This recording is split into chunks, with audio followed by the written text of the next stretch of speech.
It's too much to get haircuts every week, man. $35. We live. Oh man. Yo, $35 for a haircut. It's crazy. And We'll go back bold. well, that's the next thing that's coming. But I have those, when you gain weight and shit like that, or what, I don't know if everybody else gets these, whatever, but you get fat deposits. Oh shit. Where did my guy go? I just told him myself. Yo. Good evening, everybody. Welcome to the show. Here comes my brother back. Let's see where he is. Welcome to the show. I'm your host, Mr. A, with my partner, Sally Sasson, with the Wi-Fi problem. Let's get it together. Hopefully this shit don't kick me out again. And this is the set 6145. It's the midweek chop up, and we're just gonna spout off random items that are going on today and just chop it up and maybe have a few laughs. Salute to the brother, my man Killer Cal down in Florida. I see you, brother. CK Sounds in effect. Damn, there's a lot of bullshit and fuckery going on. But let's talk about it. $35 haircuts, bro. Yeah, man. That shit is crazy. I've been getting shape up since January 1st, actually. I got a little taper. I didn't know what to do with my hair, so we'll see what goes on. Yo, now that you said that, is it taper or tape up?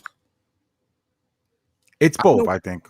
I remember when it started back in the 90s, and it was called tape up. Mm-hmm. Now, fast forward, I hear people using taper. Yeah, taper.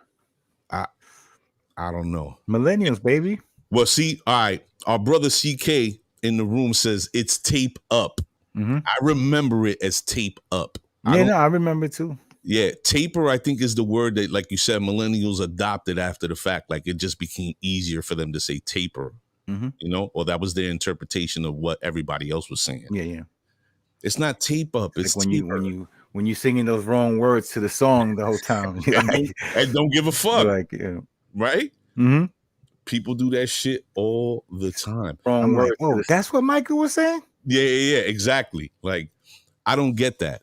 That shit is Weirdoville to me. But I always known it to be tape up. And when I constantly over the last whatever years hearing people say taper. And I'm like, is that a phrase though? Like, you could taper? Well, there's a taper. Like, I think there's a clip, like a taper clip on the haircuts. I mean, if any barbers are in the site, they could. Yeah, Calvin, I'm sure you used to cut hair. Like, there's a taper clip. Yeah, I believe there's a taper clip. Mm-hmm. That's crazy. Yeah, I never, and so I'm talking about Woody days, right? Wait, that's my phone. Mm-hmm. Let me take it off real quick. I'm talking about Woody days. So this is years ago. Woody, the back of the shop, boy, that shit was crazy. Yo, son. So Brooklyn Tabernacle is like across the street or whatever, and then Woody had the spot in the back of the Chinese. Yeah. Damn.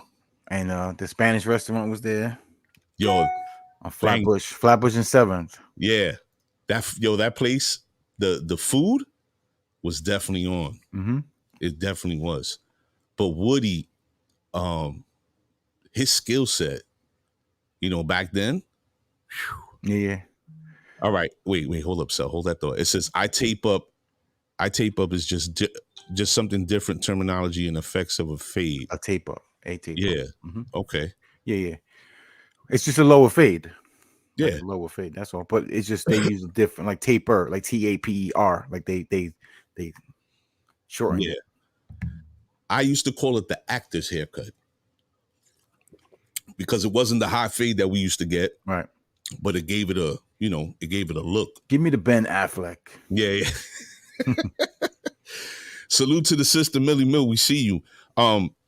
Yeah, man. Woody back in the day, he was sharp, and then he opened a joint on 7th Ave, and like I forget what street that was, like 15th or something like that. Yeah, you remember that? Perfection. Yeah, Perfections, the original Perfections. And then They went to Sunset too, right? Wasn't there one on 58th and 5th? There was a Perfections over there. But what I was going to tell you was, I used to go to the one that he first opened up. He had like 6 barbers. Mm-hmm. I used to go, yo, Wood, what up?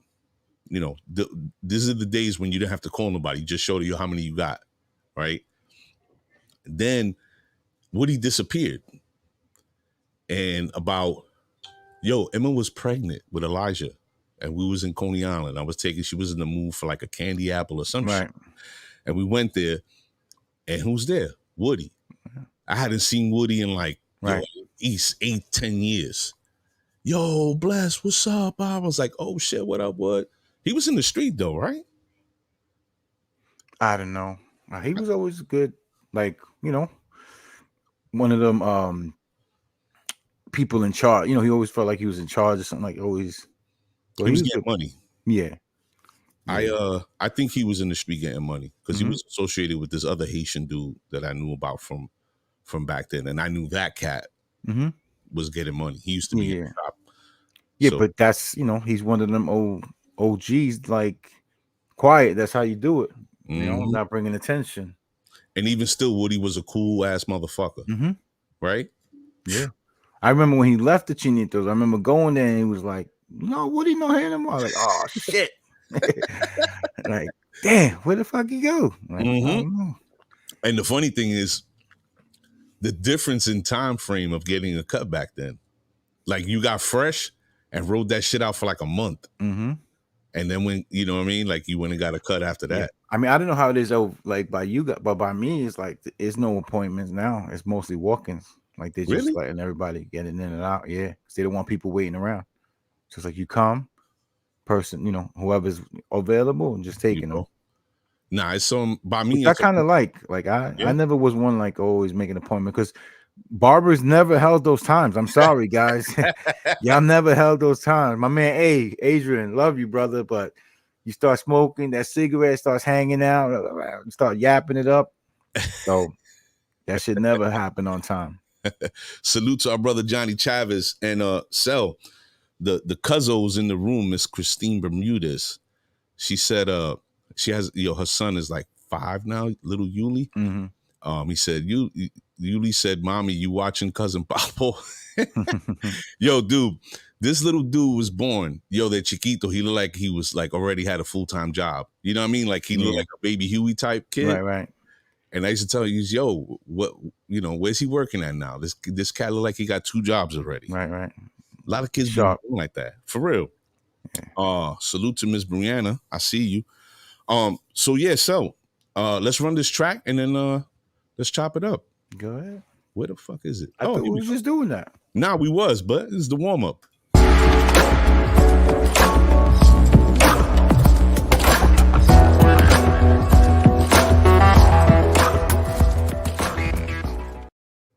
Good evening, everybody. Welcome to the show. I'm your host, Mr. A, with my partner, Sally Sasson, in the building. He's still doing the stimmy shimmy. And this is the set 6145. I'm ready for Joe to send us some more Brett. For real. Uncle Joe. Yo, the midweek chop up. We're just gonna run through random topics that come down the pipeline pause. And you know, everybody can voice their opinion. If you wanna, you know, ask questions, whatever, just put it in the chat. She said he's 6. Damn. Time is flying. Grown ass little dude. Swear to God, if you see this kid, you'd be like, yo, this guy's like the kid with Jerry Maguire. Like, yeah. A head weighs 27. You know, like, oh, what? For real. Like that. Super quiet, but a cool little cat. Growing up in upstate New York. To our brother, Mr. James Morales, we see you. Damn. Jimmy. All right. Yo, I'm glad you said that. Jimmy, yo, James, dude, the workout videos, man. I'll give you your props, man. You've come a long way, 1. But 2, you are one smooth brother.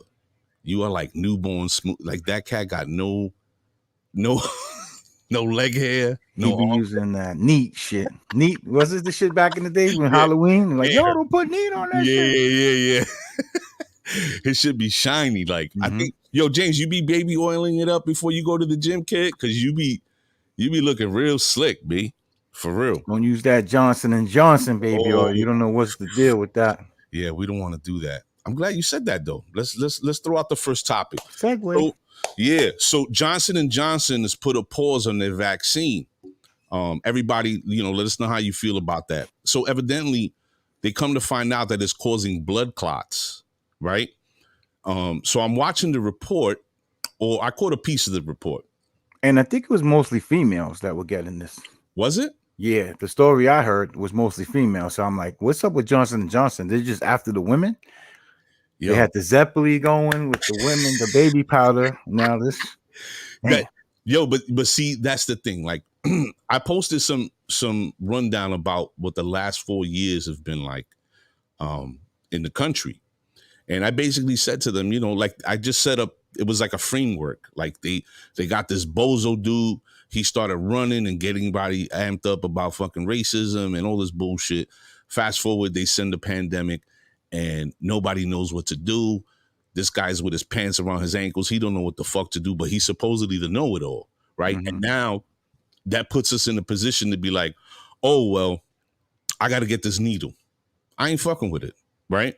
Mm-hmm. So I posted it, and I got attacked. Like, people I know, like there's a brother that I know from out west. He was in a coma, bro, for 2 months. I work with this guy. He's an IT dude. Salute to my guy Greg out in California. Right. He was in a coma for 2 months, and I was wondering, like, yo, what happened to this dude? You don't see posting no more. You're like, yo, this cat unfriended me. Like, what's going on? He was in a coma, and he's like, yo, is this an anti-vaccine post? And I'm like, no, read it. It's not about being anti-vax. Look at the position the country's been put in. Mm-hmm. Like, do you remember how shit went left when this started?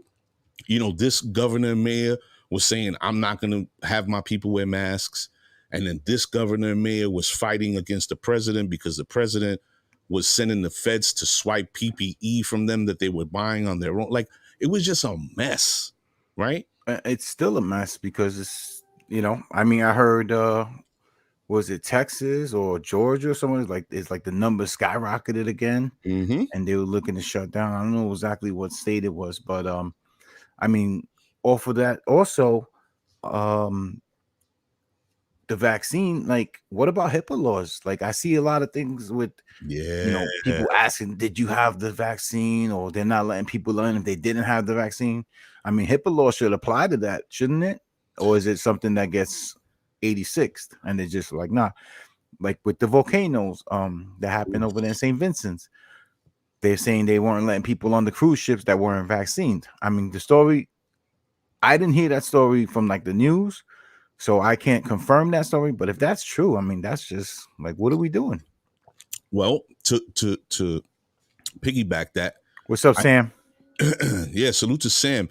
James says, I don't grow much hair, my brother. No hair at all. That's hilarious.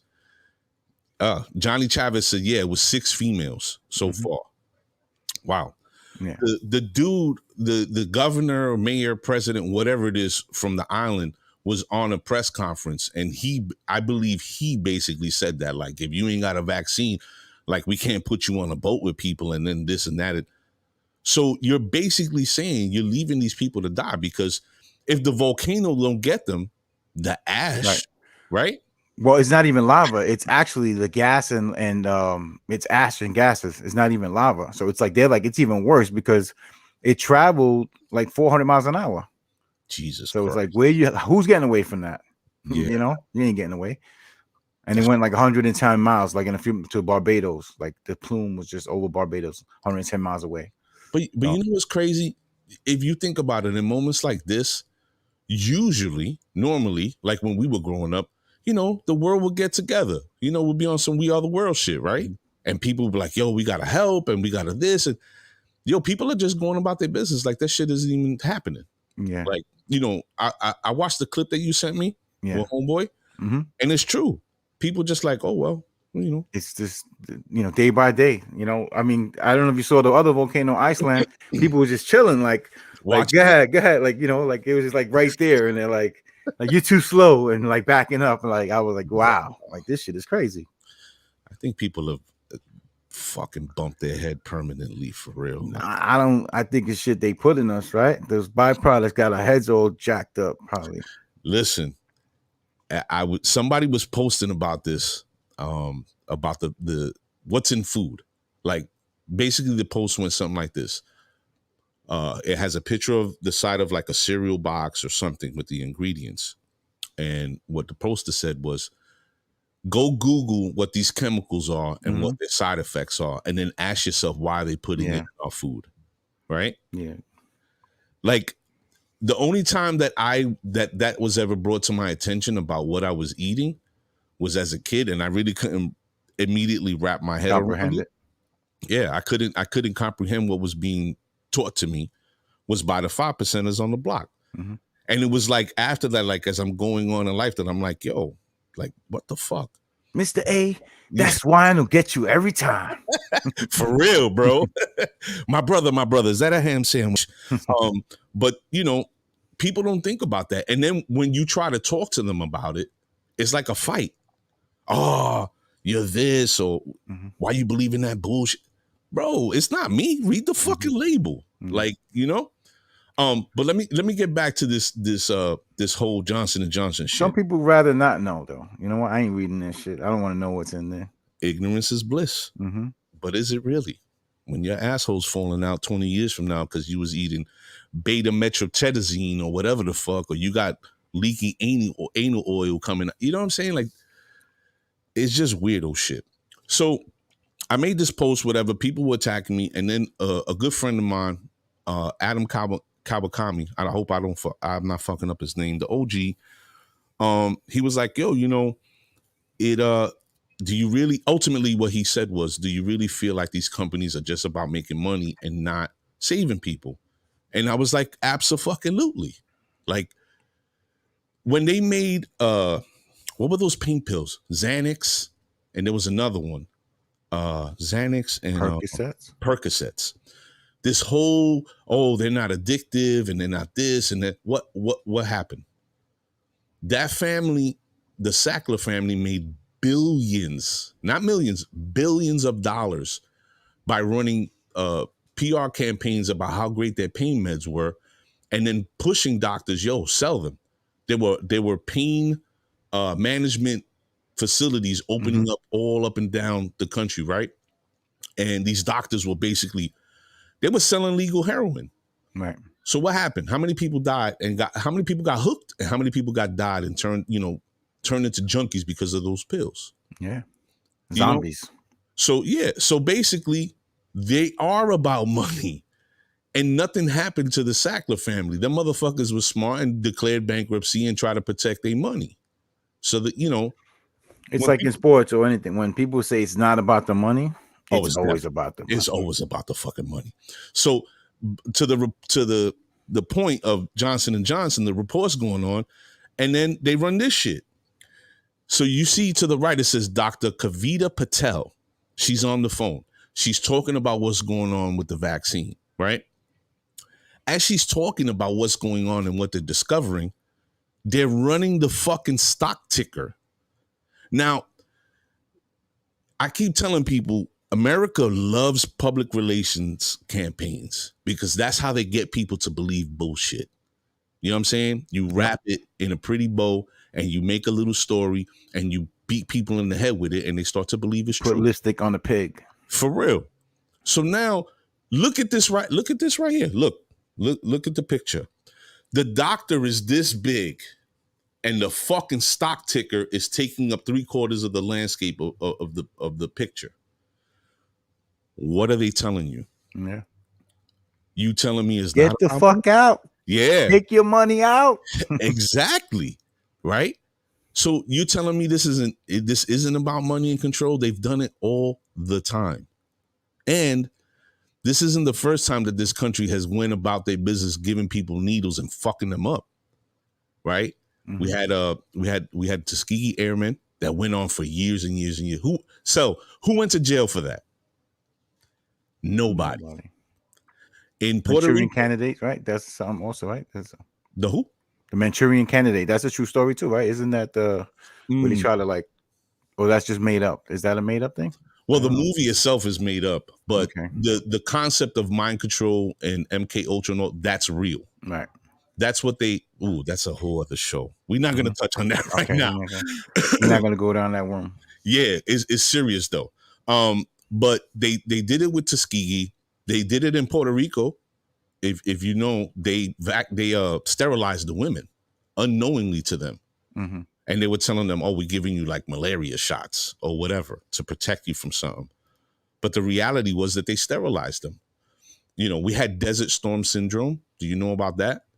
They would, during Desert Storm under Bush Sr., they were spraying the troops with shit, right? And dudes is coming back fucked up. There's a cat from our neighborhood, a person that we know, her brother was out there during that, and he came back dunzo. So there's been all sorts of points in history where the U.S. government has lied about what they were doing or what they were intending to do, and they were caught, but nobody goes to jail. So the point I'm trying to make, listen, I'm not with this whole shit as an individual, and you people as individuals, you have to make the decision for yourself. You know, if you want to get vaccinated, hey, listen, I'm not going to tell you, you know, you're anything. That's your decision. You do what you do. As far as I'm concerned, I ain't fucking with that needle. And it's really, like you said, HIPAA laws. It's nobody's business. I mean, I don't know. Like I said, I don't know if there's a stipulation or something they put to supersede that. But I mean, it should be HIPAA laws, and you shouldn't be asking people whether they got vaccinated or they didn't get vaccinated. I know some people are mandating it, I'm sure hospitals are mandating it. Yes, they are. So, and that's another thing. Like, people are gonna have reactions, and shit is gonna hurt people. Then what's the recourse behind it? You know what I mean? Like these six. I think she said six, right? 6 women. Mm-hmm. Yeah. So these 6 women, what are their recourse? What's their recourse? Like, I mean, you can't sue them. You can't sue them. I'm sure that's something that is told to you before you get that shot. Listen, you can't sue. This is a trial. And so, you know, I mean, Joey was scheduled for the Johnson & Johnson actually yesterday. And then you know, Cuomo put the thing out and they stopped it and all that stopped. But we went, you know, regardless, and they gave him the Pfizer.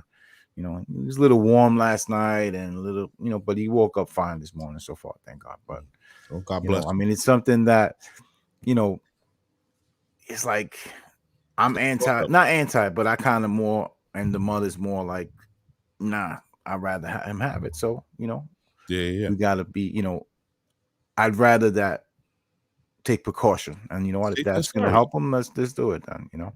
Of course, and that's the thing. It's an individual decision, and if you're doing something precautionary because you feel it's going to protect, it's all good. Yeah. But the vibe and the environment that we're entering now is where people are wagging their fingers and saying, yo, you need to get vaccinated. Yo, mind your fucking business. Yeah. Like, I don't ask you about when this is what I mean. The same people that are like, you know, we're going to be communists and we're going to be Chinese controlled, this or that, are the same people telling you, you better get the vaccination or whatever. You know what I mean? It's like, wait, which side? What are we doing? Are we freedom of speech? Are we free to do things? Or are we just going to be mandated to do what everyone has to do? It's conditioning at its best, bro. Because right now, like I told you, when I made that post, I have people that, you know, that I'm cool with attacking me about it. Like, oh, this dude was telling me I'm spreading misinformation. And I wanted to be like, yo, where did you do your PhD work at? When did you become a doctor? I mean, I'm not claiming to be a doctor. All I'm saying is, as an individual, I ain't fucking with it. And you telling me you're right. Yeah. But you're telling me we're on our way to herd immunity and I shouldn't be spreading false information? My man, there's different variants already now. And you're going to have to keep getting this shot. Mm-hmm. For me, the whole stunt started with the flu shot. I don't know if you saw it, but every year somebody got to get a flu shot. And I'm thinking, why the fuck you got to get one every year? If you're immunized once, that's it, right? That's how immunizations work. Nobody goes back and gets another polio shot. Nobody goes back and gets another measles, rubella. Right. Why the fuck do you got to keep on with the flu shit? And then they were throwing it in stores everywhere. So you could just walk in the store, all right, give me this needle. Oh, there's different strains. There's different. What? How many people caught the flu this year? Not a lot. They don't speak about it a lot. That's for sure. Numbers are in the toilet. Mm-hmm. And don't tell me it's because people have been getting flu shot. That's bullshit, right? No, it's because they're probably just labeling it Corona, which has been around.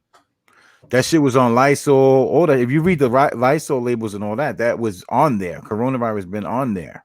Mm-hmm. So, dude, for me again, man, this whole is super funny style, and people just need to start like getting out of their bubble and think about what they're seeing going on around them. And then also take the temperature of the people. Because like you were saying, people are like, yo, you need to get this. That whole mindset of being in a free society and a closed society is 1 or 2 steps, and boom, we're there. We could turn into a closed society with like 2 little incidences, and that's it. And we were on the cusp of that with Trump leaving. Right. But look how fired up those people were. They were like, if we're gonna have a dictator, I want it to be Trump. What? Yeah. You could go ahead with that. Yeah, go that way with that bullshit. Good evening to the regular schmegular, Miss Angelica Reyes. We see you. Joey Santiago, all the way down in Texas. Salute, brother. But yeah, man, it's just people are easily trained. They're like animals.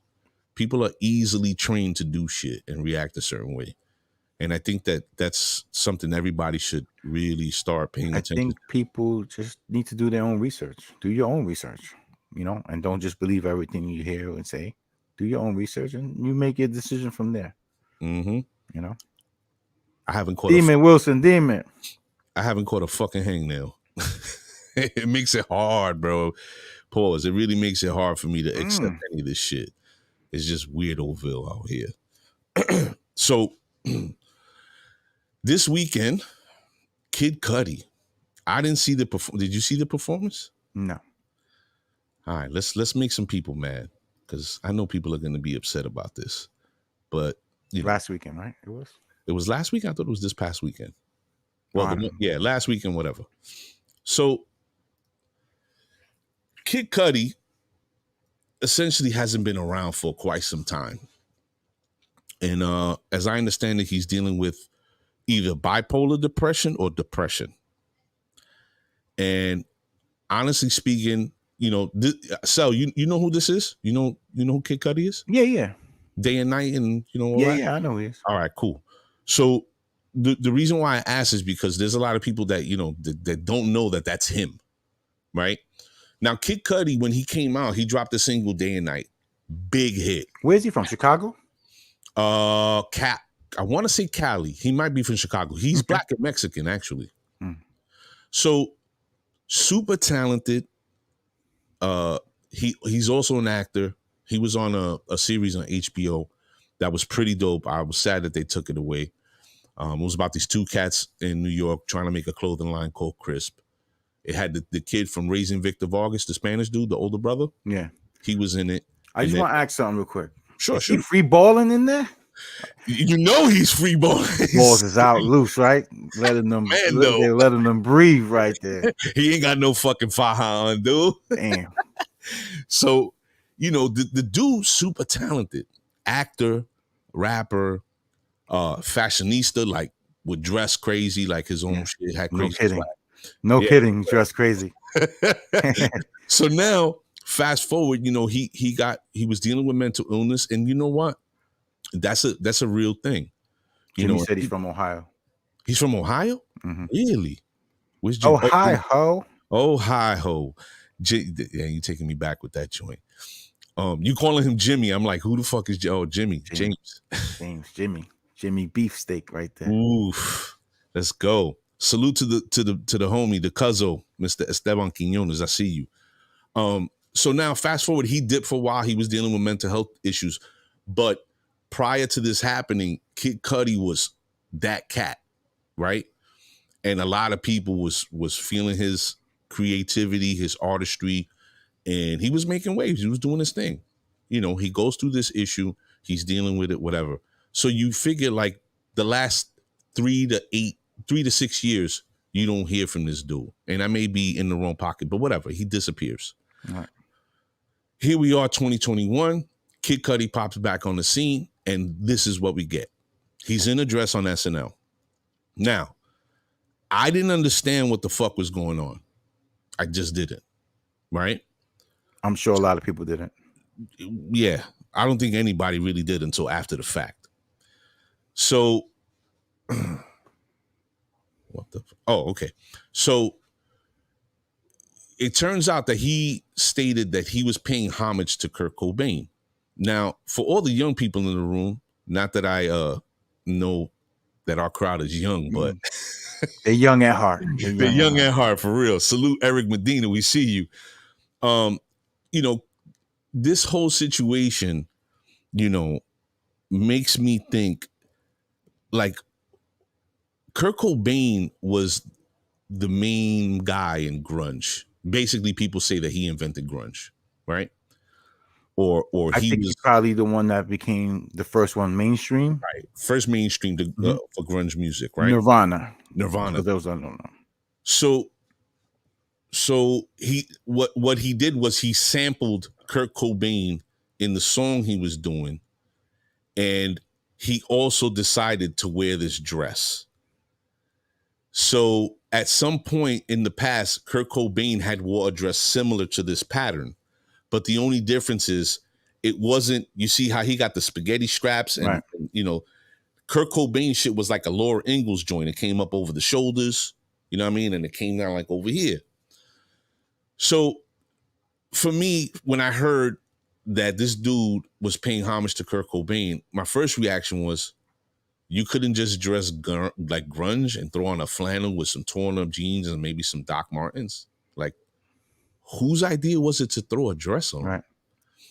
And then when I started doing some research and I saw the picture of Kurt Cobain with the supposed dress, it don't look nothing like this. Right. Like, again, Laura Ingalls type shit. This is some Donna Summer shit, right? So, I have discussions with people about this shit because I'm like, I love poking the bear, especially with the way people act today and the way they see things. But my thing is, to me, this is fucking retarded. You know what I'm saying? People are like, yo, it don't cost you nothing to mind your business. Yeah, you're right. It doesn't. Oh, it shouldn't matter to you what people wear. Yeah, you're right. It shouldn't matter. But you know what? Fuck that. It does. Because for me, it's become all too often every other day. This is the new thing.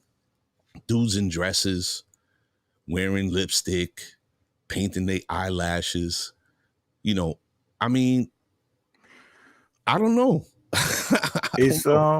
I mean, he's not the first to do it. I definitely, we've seen the trend of people doing it. Mm-hmm. Maybe there's a void in their life. Maybe they didn't have that masculine figure growing up with them, and mommy took care of them, so they want to dress like mommy and play house, whatever. Yeah, Bad Bunny does it. Yes. Yeah. See, that's another thing. I was having this. I've been talking to quite a few people about this just to get a good roundabout sort of understanding of what people are thinking about it. And a friend of mine told me, he's tired of seeing this happen to black men, right? And I was like, well, don't feel alone because we're in there too. We got Bad Bunny. Bad Bunny be dressing like a broad, painting his nails, putting on fake breasts, like, I just think that this is becoming too common for me. And regardless of male figure or not, your instincts should tell you, like, yeah, I'm not, like, who was the one that thought this up? Yeah, but it's different. If I know a lot of cats I grew up with and we talked to, and they were raised by women and they have some female tendencies. You pick it up, you know what I mean? So LeBron James is the number one in the world, but you see some of his moves and you're like, oh man, like, you know what I mean? But I'm not saying it's like, you're acting like a bitch or whatever, but I'm just saying, you female tendencies, and people be, they be tight or this and that, and over little things and whatever, you know what I mean? They just pick up certain traits that we would be like growing up, like, yo, you acting like a little girl or whatever. But Mhm, it's mhm. not to say like, you pato, but it's Yeah, just, right. this is what we're doing. Like, come on, like, man up, or this, that, like we had the discussion with Andre. What was the guy's name? Yeah, Andre, right? Andre, yeah, Yeah, and we was like, yeah, and we didn't mean it like disrespectful, but right. it was just more like, yo, come on, man up, boy, let's go, like, blah blah blah. Yeah, So, you know, I, yeah, Chris Bosh is another guy. Like, you can see certain mannerisms. We talked about people that grew up with drug addicts. Certain mannerisms they pick up that they're not druggies, but they grew up with in their household, and they start acting like with this and the that and the moves, and you're like, yo, you high? Like, nah, like, like, it's just that's how they acting, like, because they yo, picked it up, like certain mannerisms. he said, "Yo, you high." Yeah, like, Yo, so but let me ask you a question. Because everything that you just said, and I'm sure everybody in the room can agree, are valid points. They are. Because who you grow up around rubs off on you. Pause. Right? You certain energies become infectious to who you are ultimately and who you develop to be as an adult. mhm. Right? But my question to you is this.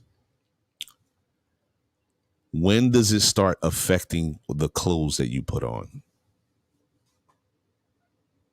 Because we could talk about mannerisms, or what's your man, the basketball player, slim dude, does triple doubles like every other night. Russell Westbrook. Let me tell you something.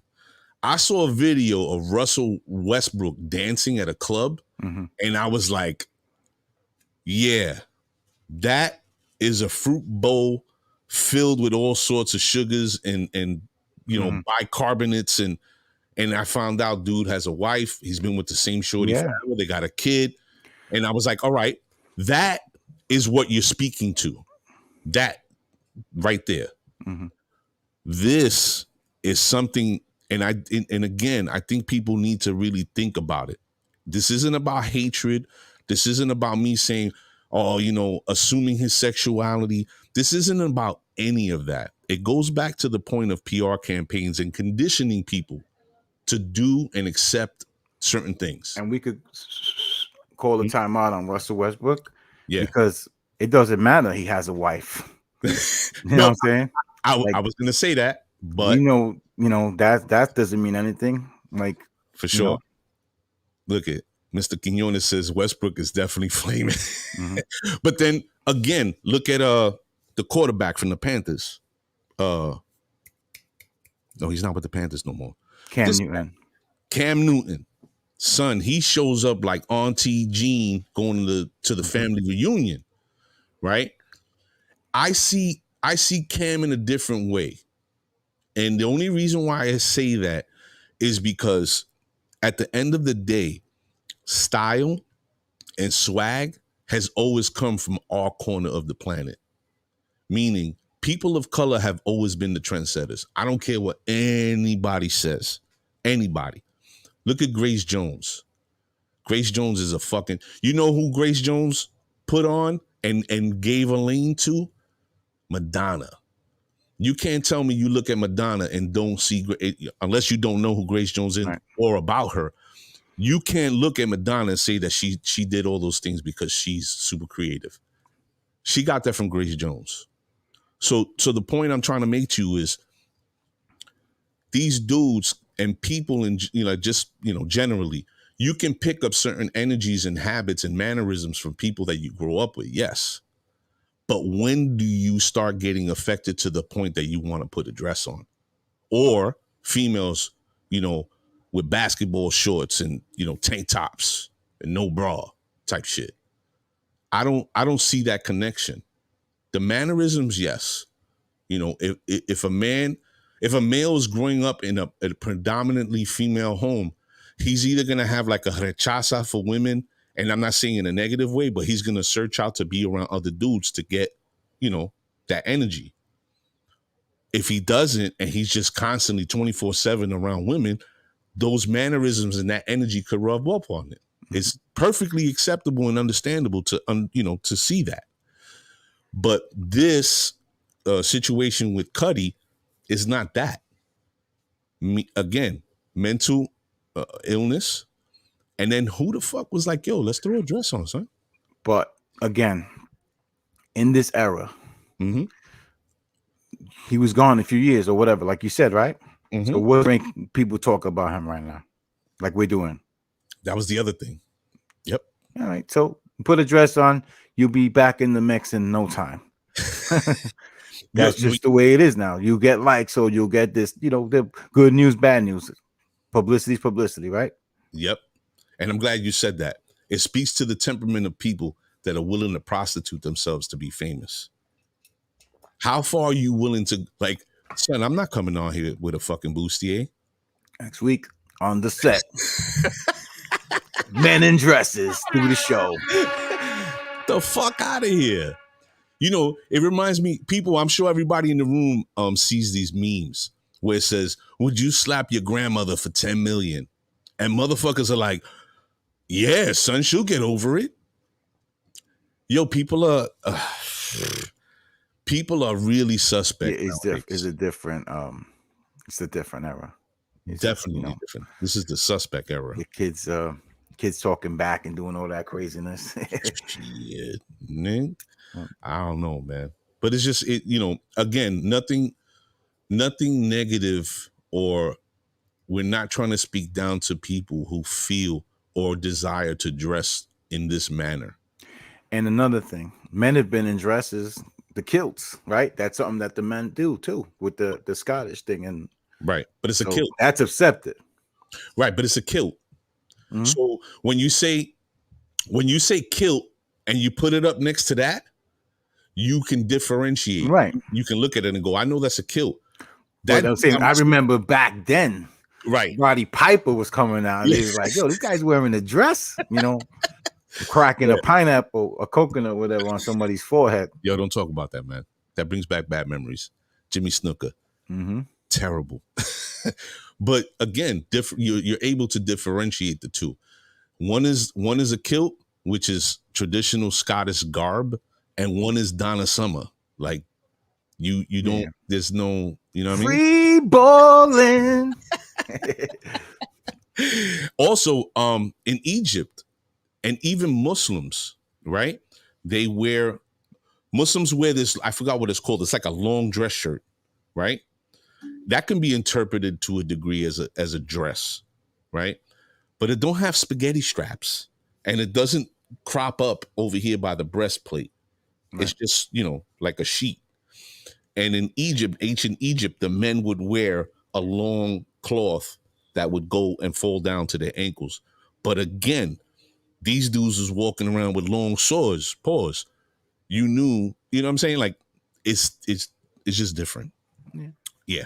Times are changing, man. And you gotta accept it or just move on or deal, however you want to deal with it. Yeah. What I want to see is, ladies in the room, how many ladies would date a dude that wore a dress or yoga pants or and a merce? No, not a merce. Fuck a straight purse, or wore eyeshadow and stuff like that. Because I find it interesting that women are the first ones to defend this. They're like, yo, leave him alone. He just, all right, cool. But would you date a dude that wore that? Right? Are you holding your man's purse at the movie theater? Hold this, ma. Man, this is heavy, babe. When are we gonna start seeing dudes in the club dancing to reggaeton with each other, talking about it's not gay? You understand? Like, where are we going? Mm-hmm. Where are we going? All right, Too Shorty said, never, hell no, I'm the girl in the relationship. This was all started when them dudes started wearing them pink. Hey, Zeppy, I look good in pink. You look good in pink, all right? He's getting at your life right now. My complexion looks good in pink. Well, Zepp, I will say this to the pink shirt thing, right? Cameron was the one who put the stamp on pink shirts, right? And even as teenagers, it's a pink truck. Yeah, pink truck, pink fur. Like, he's the one that put the stamp on that. So salute to Cam. But when it came to swagger, and you rocking something pink, it's all about the whole ensemble, how shit flowed. Mm-hmm. So dudes could wear, I seen dudes wear pink shirts. I seen dudes wear pink pants. But rock it with a shirt and some Clarks and a hat and a timepiece, and it looks masculine as fuck. Right. And the dude just looks swagged out. Yeah. So, that's a whole different thing as opposed to a dress. Mm-hmm. You know what I mean? So, all right, we're gonna leave Kid Cudi alone. Day and night. Yeah, super day and night. On another note, speaking of rappers, so I got a report. I don't know if you saw this, Cell, but Black Rob is out of the hospital. Oh, good. Yeah. So Mark Curry, another rapper from off Bad Boy, reported that he was discharged from the hospital. He's home and he's recovering. Nice. However, did they say what he have? No, that was the next thing. Okay. Nobody knows what the hell's going on with this dude. Nobody knows exactly, what's ailing him. Right. He said he had 4 strokes. Like, who has 4? Yeah. No, I know a lot of niggas got 4 strokes. Who got 4 strokes? Pause. Yeah. Who got, who has 4 strokes and still walking around? And We're still talking about heart here, right? Yeah, for real. Black Rob is not old. He looks old now, right, due to his health issues. Yeah, he looks like he looks like cancer or something. Like like something was like bad. The monster or something. I hate to say that, but he just look. Oh, I like wow. This doesn't look. Not people like oh junkie. I'm like nah, it don't look like that. Like drug. It looks like cancer or like chemo or what I'm saying, like something. It's a different type of like suction. Like you see their face like sucked in and. Johnny Chavez says could be the kidneys. Yeah, he said, I'm pretty sure I read somewhere it's related to his kidneys and high blood pressure, could but be. Don't quote me. Yeah. I mean, that makes sense. When your organs start failing you like that, it creates a whole slew of issues. So, but, happy to report that he's out of the hospital. Good. And hopefully that's not because he didn't have insurance to cover his shit. And they were like, yeah, get out of here. Because, that's where we at. But, who's paying for this, Rob? Yeah, for real. It's good to see that he made it out and he, for all intents and purposes, he's still alive. A lot of people on that note are getting a Diddy.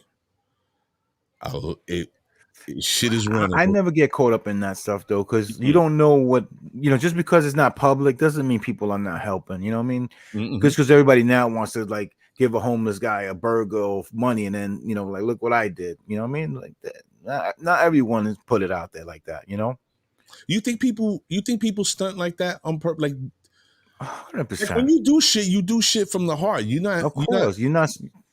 Bro, if you're doing it for like that way, you ain't doing it. You're doing it for attention. Yeah, so for sure.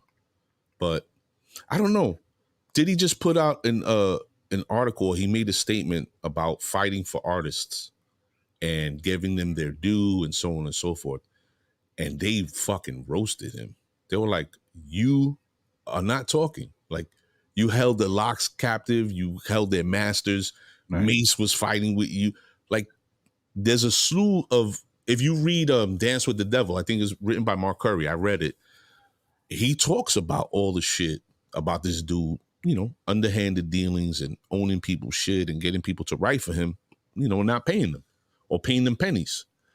So, and that's just the nature of the music business. But it's kind of hard to come out and say, I'm going to fight for the artist when your millions are based off of robbing artists. So, but anyway, Black Rob is out of the hospital. We hope that he makes a full recovery. You know what I mean? And, that song, you could put it on today, still bumps. Whoa is still a hot joint. So. That was my joint and the other shit. I met her uptown on Dykeman. I think it was J-Lo or something. That shit was fire. Yeah. He, Black Rob. And his skit. Had a lot. Which one? With the cop. He's like... How you doing, officer? I'm Black Rob. He's like, hi, Black Rob. I'm white cop. I was like, yo, that's crazy. Yo, fuck over. He definitely had a lot more potential. I think that if more was done for his career, I think he probably would have had another 2, 3, maybe even 4 albums. That Uptown anthem that they did, the Make This Money, Take This Money, ain't that when they made all that Harlem Shake shit. Yeah. That was another joint. That shit was fire. People loved that shit. Said Life Story was a good CD. Very underrated. Yeah, man. Yeah, he was dope. But hey, We just hope him that he makes a speedy recovery. Speaking of rappers, DMX, rest in peace, DMX. I heard. Did you hear, Sel, that allegedly, Jay-Z and Beyonce are buying his masters from Def Jam and giving them to the family? I saw that. And that's great. That'll be great. That's I'm talking about. I mean, but again, that's out in the public. So let's see. It's something that could have been done behind closed doors, but whatever. If that's what works for them, then hopefully it's the truth. Angelica, we're gonna get to that just now. I'm glad you brought that up. It's fake news, Johnny. Well, here's the thing. Russell, I was going to say Russell Westbrook. Russell Simmons came out on a video statement stating... Is he still on the run? Who, Russell Simmons? Yeah. He's not in the States anymore. I don't know. About that rape shit? I didn't know he was on the run. He's gone. Out of the United States. Yeah, he's gone. For years now. Russell Simmons, Def Jam. Mm-hmm. No. Check it out. I never even heard about that. Yeah, boy. Wow. Some rape shit. I think some pedophile shit. Really? Yeah, bro. Wow. These people are real fucking funny. Yeah. All right. Johnny says Swizz Beatz made a statement. It's not true. I also saw Swizz say he is not letting that happen. He's on the run. Oh, man. He's not letting. What do you mean, Jimmy? He's not letting what happen? He's not letting them buy the masters. Yeah. Well, Russell Simmons made a video, and he made a video statement, and yeah, all right. She says that not true. Swizz Beatz said Beyonce and Jay-Z didn't buy any masters. So Russell Simmons made a video statement stating that Def Jam was saved by DMX, right? So here's my question to you, right? Where does my loyalties lie?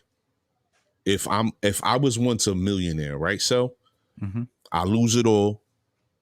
You come through, yo, hey, don't worry about it. I got you. You bless me. Yo, here's some stock tipping. Yo, put this money here, put this money there. 2 years later, I'm on top. 5 years later, you on your ass. Pause. Where does my loyalty lie? No, I understand. Def Jam is not fucking Dollar Tree. Def Jam, for all intents and purposes, historically, is a staple in hip hop. They're the quintessential hip hop label, if you would. So I don't know how many times it's changed hands as far as who owns what and whatever. Right. But there is a lot of worth in Def Jam. And if they were a sinking ship before DMX jumped on board, and he was the one who revitalized that whole company, I think it's only justified that they went in their pockets, or not even. They don't even have to. Sign it over. This is. But what they did was they started putting out the music and his prayers and all the recordings they had, basically capitalizing off of it. Of course. It's like when he passed away, Hot 97's playing DMX. Oh, let's play DMX all day. Now y'all want to play some real hip hop? Like y'all want to play that bullshit all day? Now you want to play some real hip hop for what, 2 days, 3 days? And then it's going to go back to this bullshit ass programming. Say it again. What's the last word you said? Bullshit ass programming. Programming. Say that. Everybody in the chat, say that to yourself. Programming. That's the only reason why you like this horseshit music that's out now. You're programmed to like it. Be careful. You end up in a dress, guys. Yeah. There you go. This is cool. This is the wave. Nah, I ain't with it. So Jason Martinez says no extradition laws in Bali. That's why Russell, I didn't know he was in Bali. So if you ain't guilty, what the fuck you running from? That's crazy. That is berserk. There's a building across the street from where I'm at. That's Kamora Lee Simmons' joint. It's between a church school and this other high-rise building. Dude, they excavated the building that was there. So basically, there was a building. They knocked it all down. They took everything out. They put the foundation, and they built this. You know, when you see a parking lot that it has that black graded metal, so you can't really see in. Yeah, yeah. It looks like that, but it's Kimora Lee Simmons's house. Mm. It's on 63rd off Park Ave. Damn, Bro, this guy's giving addresses out. are you damn right? Miss Lee, open the fucking door. The weird shit is you don't see nobody coming and going. It's real random, super random. But all that to say, where's Kimora? Like, why she ain't out there defending her ex-husband? Like, I didn't even know he was on the run. Yeah, that's bro. crazy. HBO documentary Oprah pulled out of is what made him leave. Oh, they had a documentary about the shit? Yeah, a lot of the they had that shit not too long ago when Oprah did the R. Kelly shit. Oh, the Michael Jackson joint. when she did the Prince and his girl. She did the interview a couple weeks ago. Right. And they showed her leg, looked like she had the fucking the bracelet, house arrest shit. House Yes. So they were talking about that. Like they were like, yo, Oprah got bagged too, but she just got the house arrest anklet on. But I mean, again, I don't know, you know, with the internet, you know, you don't know what to believe so much. So that's just I did not. I was wondering when he made that video because it looked like he was somewhere exotic, and I was just like, all right, Russell's doing Russell. I didn't know he's like I'm here with my 14-year-old girlfriend. Like, oh shit. That's like that. Who? Francis Ford Coppola? Not Francis Ford Coppola. Who's that director that he raped? He raped a little girl, a 14-year-old girl, and then he broke out. He's in France. Mm. And Woody Allen married, you know, after that. Yeah, I can't even. I've been posting about Woody Allen and his connection to Epstein for fucking years. For years and years. Some girl, somebody I know personally, got at me and was like, oh, she's old enough. She's a consenting adult. She could marry him. And I'm like, no. No, she couldn't. But if he was doing it at 12 to her, and then. But what I'm saying is, as a man, that you adopt this child, or even if he didn't adopt Sunyi, he watched her grow up and he was somewhat the father figure. Right. You mean to tell me you see her as a daughter, but now that she reaches 17, 18, now you see her as a consenting adult? Yeah, period. Like, and for me, he married her to cover his shit. He definitely married her to cover his shit up. But whatever. All right, we getting sidetracked. Fucking Russell Simmons on the run. Good to have money. All right. Let me give this whole Prince Philip and DMX thing, and it kind of speaks to PR campaigns and how they condition you to believe certain bullshit. Take a look at this picture and tell me what you think. Because when I saw this, I was like, the fuck? All right. So on the left of your screen, it says, beloved royal is gone at age 99. The Prince putting on his little fucking Laurel and Hardy hat. And on the right, you see DMX, rest in peace. The rapper, brilliant but troubled musician, dies at 50. Now, let me explain something to you. I was talking to Sully about this before we started the show. The Prince is a suspected funny boy, first off. Second of all, he's part of a royal family in England. Nobody thinks of him as beloved in the United States. All right? I know nobody in this room was all broke up when Prince Philip passed away. And it's on a New York paper at that. Who cares about the royal family? Not me. So you care about the royal family? Never have and never will. Exactly. Bunch of thieves. And, you know, they got a couple of bodies under their belt. This cat, you know, I don't understand how you people don't see through the bullshit that's being played out in front of you. The royal family is just a money grab. Mm-hmm. They're just there for people to go to England. You know what I mean? Like they're that monarchy, you know, the prime minister and all that shit. They're the ones that run. Mm-hmm. You know what I'm saying? So that's just a money grab for England. To me, they're just a bunch of incestual family members that just keep running shit. Inbreeds. Yep. Nobody talks about that. So people, when you pick up the paper, if you do, I don't pick up the paper, but when you see shit like this, The paper. we're gonna go get the papers. You got to look at it from a very skeptical mindset, and try to understand what they're trying to do to you and make you believe certain shit. Because this is a perfect example. It's playing right in front of your face. Like, you could just look at that Mr. Burns motherfucker and be like, would you trust your kids around him? I wouldn't. But DMX, I trust my kids around DMX, right? I mean, so you trust your kids around DMX? I don't know. Motherfucker have them smoking weed and all type of shit. Nah. I don't see that. X, for me, never dealt with a lot of the trauma that he endured as a child. Mm-hmm. So I think when it comes to kids, like, you know, I think it would be different. We've known plenty exes, you know, like my DMXs growing up. So it's not like for real. But I still would trust many of them before I would trust wrinkled old ball sack looking dude. Mm-hmm. You know what I mean? Oof. Stop. Like, let's have some tea, young lad. Tea bag. Oh shit! What the fuck? My bad. This game went left. The next thing is, oh man, this shit kind of pisses me off. Well, it doesn't kind of piss me off. It does piss me off. Period. So there was a gentleman that we just found out. This happened actually in December. I thought that was interesting. It happened in December, and we're just finding out about it.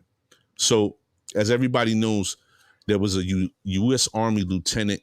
His name is Caron, or I don't want to say Karen. It's Caron. That's his first name. And his last name is Nazario. So he's Latino. Mm-hmm. And he was on his way home from the base, full uniform, brand new truck. The police decided to pull him over because they thought he was riding around with no plates. Mr. Nazario, did I get? Yeah. Nazario. Mm-hmm. Mr. Nazario, being in Virginia, was in a dark road and was like, I don't feel safe. I'm a person of color. I'm a black man. I'm going to go ride down the road a little bit and pull over to a well-lit area, AKA a gas station. The police, from what I understand, understood what he was doing. They wrote, he wasn't going fast, trying to get away, whatever, right, under the speed limit, put his blinkers on to let them know, like, yo, I see you. Pulls over. Ultimately, what happens is they threaten his life, first of all, and then secondly, they maced him. So first, I want to ask everybody, or even you, Sel, like, what are we on right now? Is this about Blue Lives Matter, or is this about respect the troops? Like, what are we doing here? Well, I mean, the bad part of it also is one of the officers was Spanish. Mm-hmm. Gutierrez. Yep. So mindset. It's, are you thinking the guy's playing that he's the Army guy? You know what I mean? So you're mad at, where's everybody's mad at Cap taking a knee, but we're not mad at these cops. I don't lump all cops into. I'm not one of those, Mm-hmm. I'm gonna lump a, this cop guy. I know people have their certain opinions. Fuck that, whatever. This situation, he put his camera on. He was calm. He put, his phone on to record. He kind of like knew. But I don't know if you know this. Mm-hmm. The worst part of this is after they co-sign, oh shit, this guy's legit. Mm-hmm. Yo, my man, don't report this because it's not going to end up good for you. How are you talking to people like this when you're on body cam and it's recorded? Like, don't report this. Like, it's going to be bad for me. Like, bro, you just pepper sprayed me for no reason. So I'm glad you said, there's a few things that you said that I'm glad that you did. The first thing that you said was you don't lump all police together. And this is something me and you, we've talked about a lot.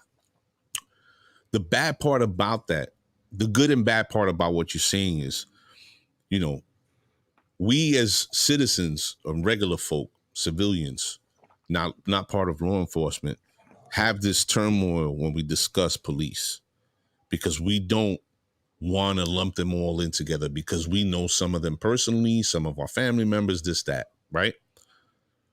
But What you won't find in a police station or a precinct is police saying to you, I don't lump everybody together, because they absolutely do. And that's a bad thing. The second part about what you said was that one of the officers was Latino. And I said mindset. What we have to start understanding is that when it comes to police, they take what's called a psychological evaluation. And that determines if this person's mental capabilities fit the job description. Correct. That test is geared towards a specific personality type. And if you don't fit that personality type, you can't be a police officer. You could score high on your written and orals. You can do amazingly on your background check. You could have great educational credentials. But if you do not fit that profile, you're not going to be a cop. And the reason I say that is because that psychological eval is done specifically to find that personality type. Because whether that person is a white, a black, Latino, or Asian, the mindset that they have has to fit the profile. That profile is one of, can I make this person act in this fashion? And the reason why I say that is you couldn't right now pull up a video where one cop was doing some foul shit and the other cop was pulling him off or fighting with him or telling him, yo, you're wrong. You'll never see that, because the mindset of a police officer is it's us against them. And if you ever have the ability to go into their private chat rooms, because in New York, I know they exist because I've seen it myself. If you go into their private messaging boards, they talk crazy. They talk crazy.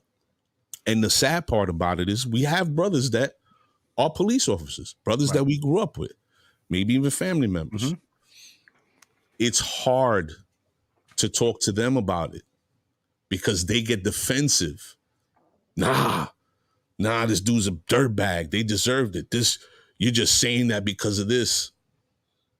The humanity is stripped from you when you're a cop.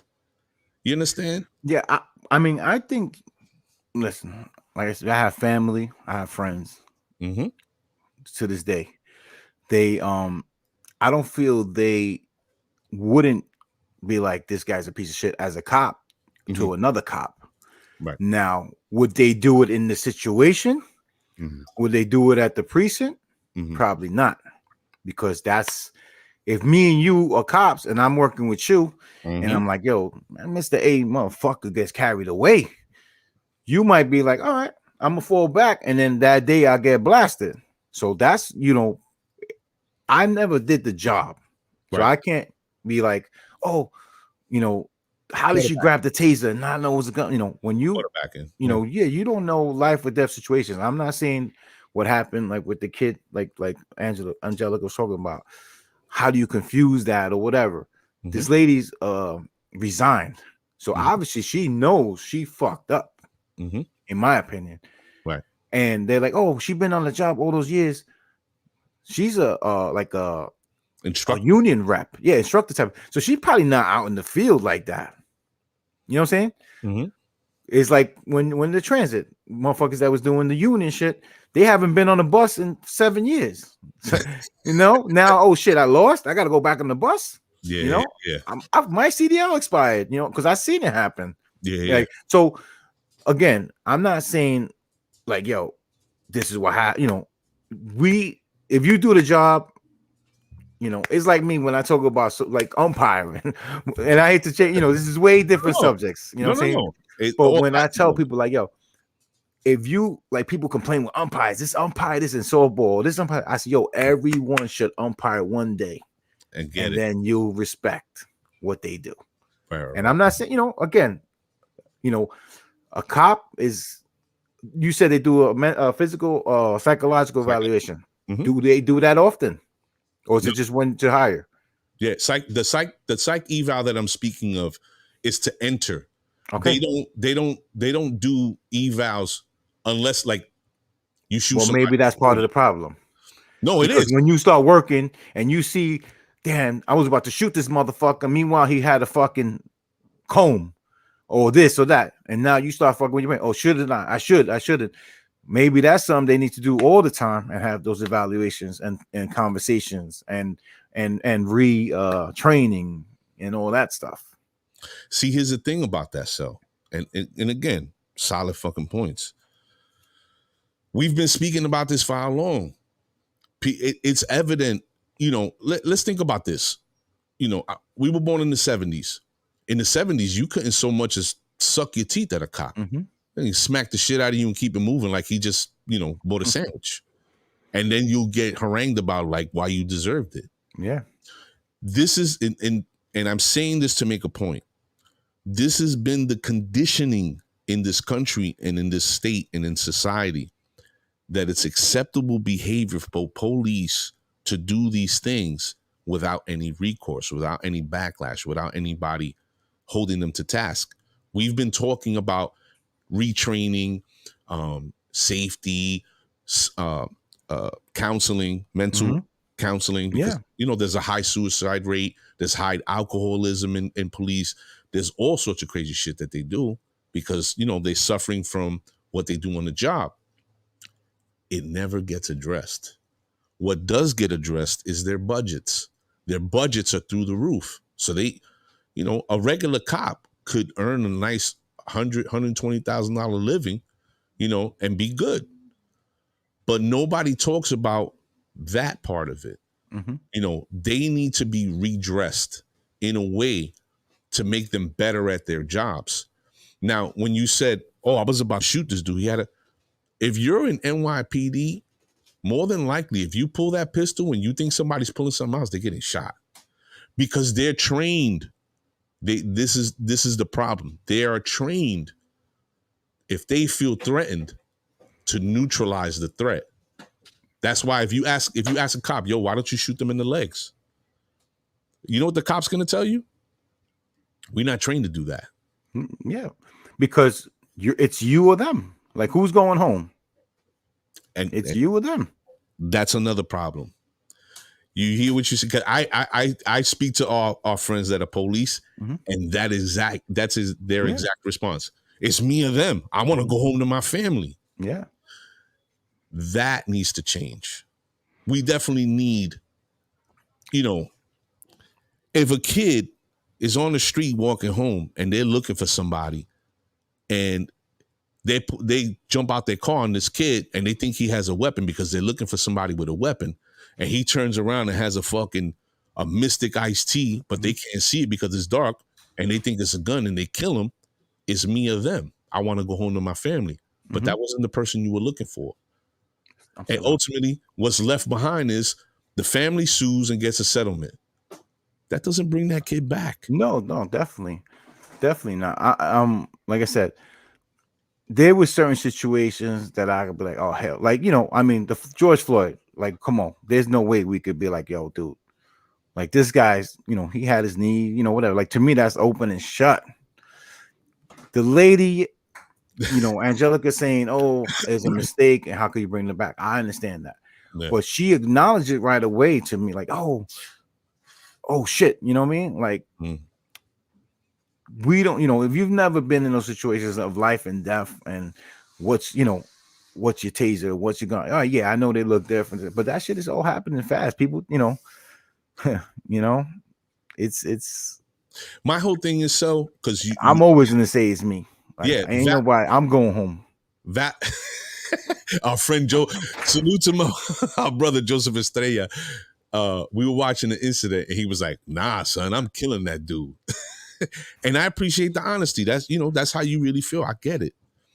My whole thing is, when do we actually put a pause button and make the change? Because it can't continue in this way. Because ultimately what's happening now is it's reaching a boiling point. This guy, there was somebody speaking about what happened to that kid, right? He said this dirtbag had a warrant and listen to this, it's his fault that she made the mistake and killed him. Mhm. And as a matter of fact, she should sue him for the distress that she's going through. Right. Now, this is a regular fucking Joe that has a YouTube following of like 2 million people. Right. How many people do you think agree with what he was saying? Probably more than half. And that's the problem. Because we're See, not. Go ahead. In my opinion on on that, he was handcuffed or whatever. He had a warrant out, I believe, the kid. It was a mistake on the police's part because they sent the notification to the wrong home address. He never got it, so he didn't do the Zoom meeting. Right. Okay. So bad on the police. Right. So that's why he had a warrant. Okay. All right. So is that worth losing your life over? Mm-hmm. You know what I'm saying? Mm-hmm. You had a mistake. Yo, lock me. Okay. I'm going to get a lawyer. You guys made a mistake. Okay. We can fight that in court now. You running in your car. I don't know where you're going to get in that car. Yeah. That's what I'm saying. Right. Like now I'm like, oh shit. Was he running to get in the car? Right. And then again, she probably panicked, this and that. I'm not saying she's right. She resigned. Mm-hmm. That's a start. She's getting charged with manslaughter. Whatever. Get him out of here. Mm-hmm. You know what I mean? We can't just be killing people. I get that. Right. The guys with the lieutenant, that could have went a whole different way. Yep. And that is unnecessary. Like shit like that is more like, because he wasn't resisting. He wasn't doing none of that. He was caught like, why are you pulling me over for? What if they would have killed that dude? That's what I'm saying. Like that's a different scenario to me. And see, here's the thing. The reason why that woman was on that scene is because she was training those officers.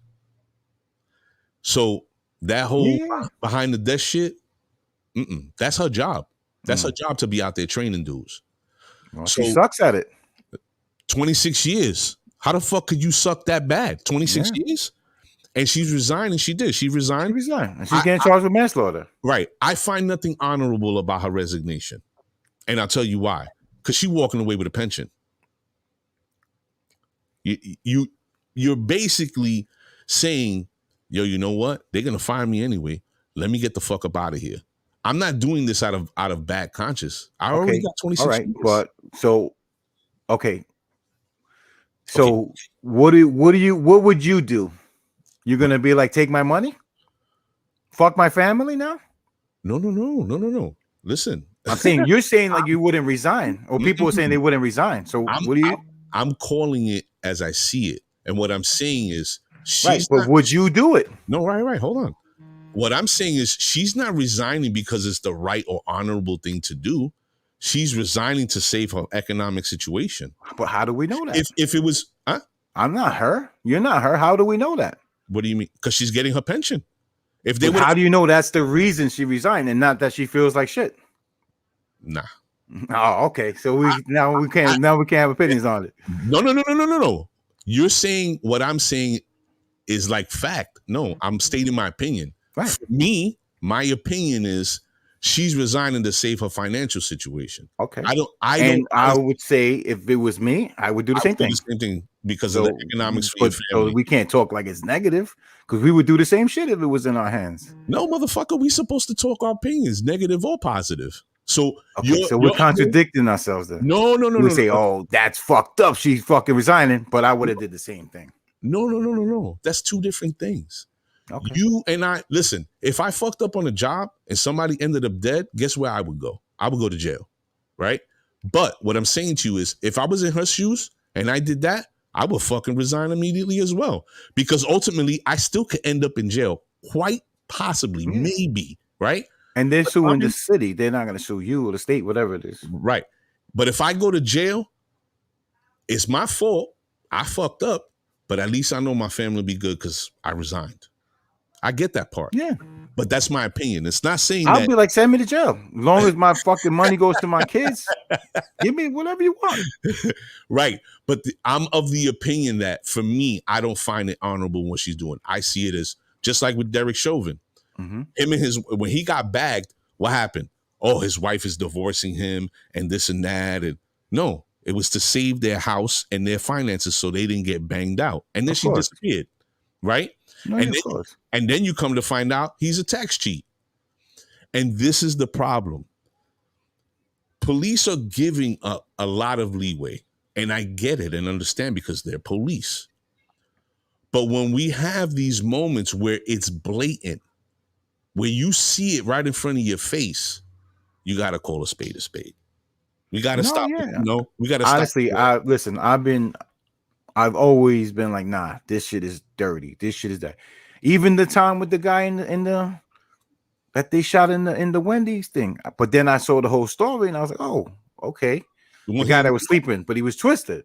He actually drove there. You know, it was like a different. They act like, yeah. I thought he was just sleeping there, so I didn't know the whole story. When I got the whole story, I was like, oh, he actually drove drunk and this that. You know, that was a whole different scenario. But I don't.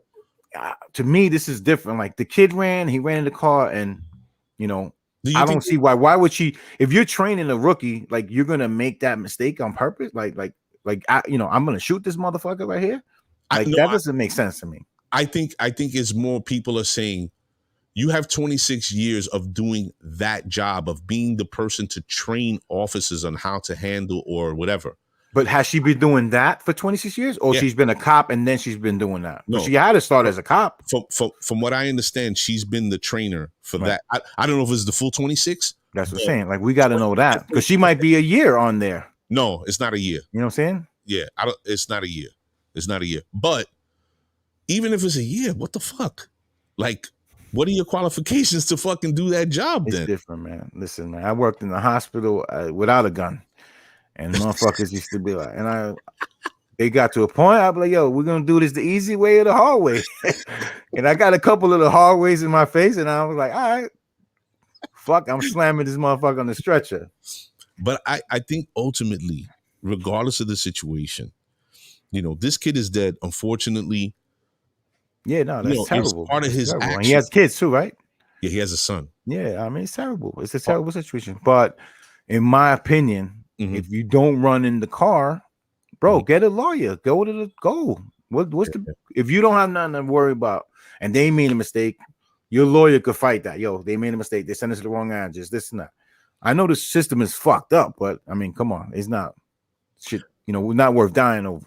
Do you think that's the other thing? Do you think that people sort of have that mindset, like, you know, I'm going to do this, I'm going to do that, and this is going to be the result of what I do?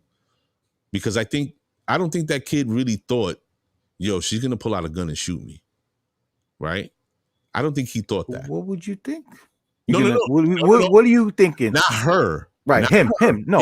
But what is he thinking if he scrambles away while you're getting arrested and running your car?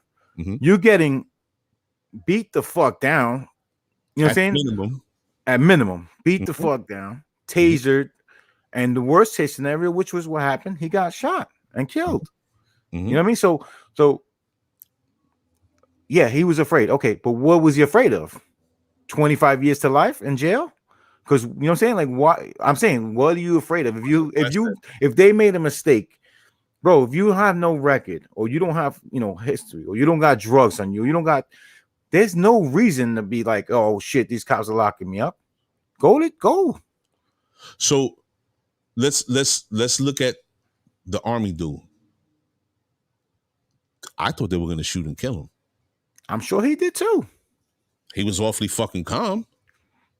That's why he put his camera on and he did, like, yo, you know what? This shit's going down. It's gonna be recorded. You know, it's gonna be recorded. If he would have got shot and killed, would you have saw it the same? Like, yo, you should have just. No, the cops were fucked up because he ain't do shit. He asked why he got pulled over, and they wasn't trying to tell him why he got pulled over. They wasn't trying to, you know, they wasn't working. Like, they wasn't defusing the situation. They wasn't police working it. They were like escalating it.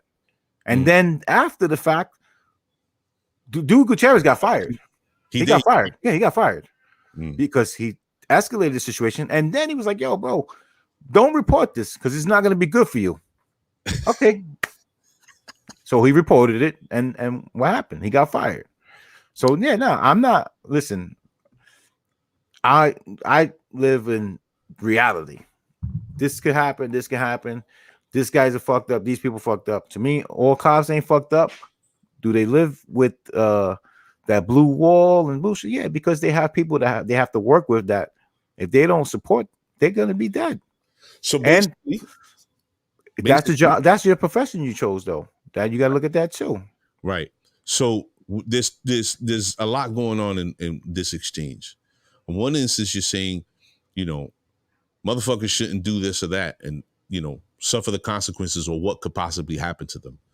On the other side, you're saying, these police can't do certain things or act in a certain fashion because this person next to them is basically could hang them out to dry. How many times on 6-1 did the cops come to us? Yo, y'all fit the description. Did we ever run and be like, oh, or pull out something like, whatever it was? Nah, we was like, what do you mean fit the description? We've been here. They run our shit or whatever. Now, if we was holding drugs or holding a gun or we're probably gonna run or we're probably this, and then we would have been shot or whatever. You know what I mean? So it's the situation too. If you got nothing to hide, then you just handle it. Yo, listen, what happened? Why are you doing this to me? Whatever. Like, and again, I'm sure that, they don't like the slick talking either. Whatever, man. It's just, to me, I don't lump everyone in the same category in anything. Like, I know there's good and there's bad. There's good and there's bad. That's the bottom line. Do you think from a police officer, in my opinion, right? Of course. What happened? Do you think in a police officer's perspective, in their purview and what they do every day, do you think that they sort of properly handle themselves when it comes to dealing with the public? Or do you think that there needs to be a change in policing throughout the nation? I think some police do. I think some don't, right? To me, like any job you do, you might start off like, I'm going to do this, I'm going to do that. And then once you see that people ain't with you and on the same page with you, you're like, fuck this. I'm going to do what they do. Or I'm going to do, I'm going to fall back. You know what I mean? And that's what I think happens. I think, like cops, to me, I mean, we all walk out not knowing, like, yo, we might not make it home today. However, they're doing that through a tour of, anybody could just bang. Don't you think they got a better leg up than we do, though? As far as what? Not knowing if they're going to return home that day? I mean, what I'm saying to you is, I walk out my house every day and I don't know if I'm going to return. I could get hit by a bus, car accident, whatever, right? Police have better odds of getting home because police walk around with a gun, a couple of clips, a taser, a baton, backup, the DA, a union. You know what I mean? So this whole thing, I find it frustrating when I hear people talk about police being scared about they may not return. That argument for me is moot because of the simple fact that they walk around with fucking guns and tasers and batons and backup and the DA and the union and judges. Right. They have so much backing them up. But okay. Right. I understand what you're saying, right? You're saying like we're talking during work hours, right? Yeah. Okay. I worked in the hospital, like we said, right? So it could be a little old lady and you don't know. So it's saying you like, yeah, they got guns and they got this. I had a situation where I was with someone, a co-worker of mine, and he was talking to the guy, like the guy was getting discharged. Like, all right, buddy, so we're gonna get your clothes and you're gonna like just talking, and the guy was talking back. So you know what happened? He smacked the shit out of my boy. Bang! Now what? Let's say that was a gun. You know what I'm saying? Like if you put yourself, if you've never did the job, I feel like you shouldn't really speak on that part of it. Like that's just me. If you want to talk about it, yeah, I understand that. But you got to do the job first. And then you could, do it for a year, do it 2 years, whatever. And then let's see if you have the same. I used to be the same way with buses. I'd be like, I fucking hate these bus drivers, man. This and that, right? And then when I did the job, I was like, oh, now I know why they do certain things, because this is what they have to do to protect themselves. You know what I'm saying? Sanitation workers. What the fuck? Nah, they're protecting themselves from you driving like an idiot and running them over. You know what I mean? So do the job and let's see. Right. So I think that hold on, I fucking dropped the mic on you motherfuckers right here. Yo, everybody, we glad everybody is still in the room. I'm your host, Mr. A, with my partner. Sally Chasson with my PBA cards. Get my PBA cards, nigga. And this is the set 6145. This is the midweek chop up. It is hump day. We see everybody in the room. They're making a lot of good arguments. As you can see, when it comes to this situation, being that a lot of us are close to the fire, we have friends, we have family members, people we love and respect that are police officers. And, those things tend to feed our opinions and positions and just our life experiences as well. It's not to say that either one of us are right or wrong. This is just the perspectives that we're given to get you people talking and thinking about what it is in the world around you. Right. So listening to Sully's point, it's really hard to interpret or understand something unless you're doing it. It's definitely hard. And we get the end result of it. Right. But I look at this situation and the way police are in America, and I see it differently. Not that I don't understand it because I've never done the job or I'm Monday morning quarterbacking or whatever. What I see is an institution that needs to be addressed because police are just people. They're just human beings. They're just regular people just like we are. The only thing is that they're given authorization and authority over citizens, right? So their responsibility is that much greater. But at the same time, they're also dealing with a large portion of the population that, some of them are dirtbags. Some of them are and some of them are taking that to their head. And they might have been bullied in high school. And this is like, oh, I'm gonna fuck with everybody now, Again, are all the same? Are all police officers the same? No, definitely not. And do they need? I think psych evaluation should be something that is constant with police officers, because if you're able to hire them through psych evaluations, then you need to constantly evaluate them and make sure that they stay in that course that you hired them for. And if you see them swing in a different direction, then maybe, hey, you know what? Maybe you should take a month off and, whatever. Maybe they should help them with vacation time. Again, we don't know the answers. Right. If you do the job, I think, people, a lot of times, even the politicians, they get involved with shit like, bro, you never was in the grind with these cops. You should support the cops. Yeah, but you should also check them if they're wrong. We don't have that. That's also part of the problem. And people don't realize that. They just don't. When they killed Eric Garner, you know what was going on? Huh? His sister worked with us at Gleason. Oh, really? Mm-hmm. When they killed Eric Garner, the mayor, I believe it was, de Blasio, the bozo, he was, there was this whole thing with the police turning their back on him. Oh, you ain't supporting us in this. Yo, listen, I'm sorry. That dude was dead wrong. Period. You can make arguments about this or that, or he should have did. That dude was dead wrong. To me, in my humble opinion, that cop who had a history of being a dickhead was dead wrong. And not only that, they rewarded his behavior. Because when they put him on modified desk duty, he made double his actual salary of being out on the street. And what message does that send? And here's another thing about police officers. Sorry to cut you off, Mr. A. Yeah, man. A lot of them dudes, I'm not saying a lot. Let me rephrase that. Officers. Some officers. Mm-hmm. They're on steroids or they're on testosterone. They're trying to, because of the stuff they're dealing with in the streets and wrestling and, you know what I mean? So maybe that's something they should do to them. Test them on the juice. The juice, the drugs, the alcoholism. It's all stuff that we discussed before we started talking about. Mm-hmm. And I don't know how, I kind of understand how we jumped on solely police when we were talking about the stories of these interactions, but it makes sense. And yeah, police should be tested. There's certain things that should go on with them that hasn't and will not ever because of the union. And Pat Lynch could eat a dick. Everybody could get mad because I'm telling him to, but I'll be the first and last person to tell you, Pat Lynch could eat a dick. Okay? So there's certain things. Another thing with police officers too is it's masculine driven, you know.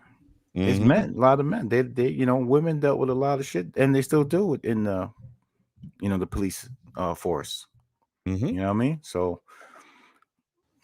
I mean, it's It's a mess. again, it's a tough situation. It's not an Definitely. easy job, and I say, oh, then don't do it. But to me, that's it.